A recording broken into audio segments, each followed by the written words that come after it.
Dr. David Aikman has taught upper-level history courses at PHC for the past 10 years, but he will teach his last class here on Tuesday evening.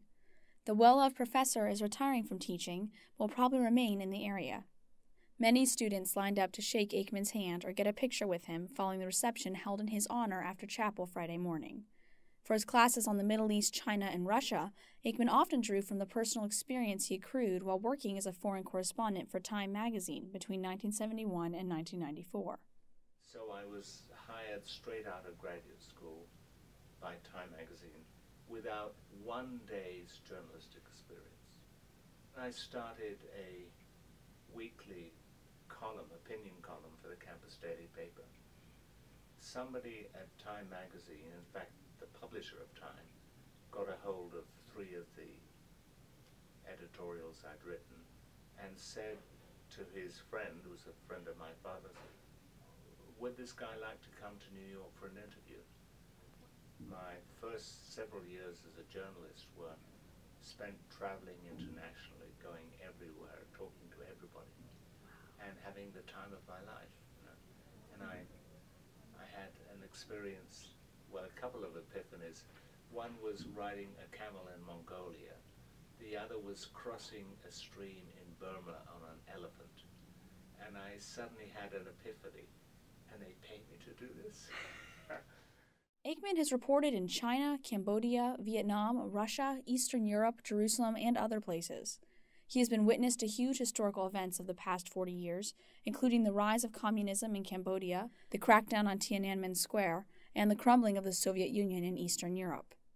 One of the great things about working for a major news organization is that you get calls, well, this is not entirely typical, but it's certainly happened to me. You get calls at 6 o'clock at night, and the guy says, when can you get to Moscow? Or can you get to Moscow tomorrow morning? And my attitude was absolutely. Yeah. I mean, this is why I'm doing this, because the adrenaline of having these extraordinary encounters with events and people, it just makes life a constant cream puff, you know. When I was in Eastern Europe, I was terribly drawn to the dissidents in Poland and Czechoslovakia because they showed such guts. They knew that they were under surveillance, especially when they talked to me. They knew that everything they said would be eavesdropped upon. But they were just resolute in speaking forth what they considered was really important. And when you have met people of that caliber, your whole perspective on what human beings can do in a positive sense is, you know, immediately raised up. I regard journalism as a real privilege because, in a sense, the Lord puts you in a situation to be an eyewitness and to be a witness in the sense of telling, you know, brothers and sisters in Christ what is going on in a particular country or a particular part of the world. And ultimately to be a guardian of truth.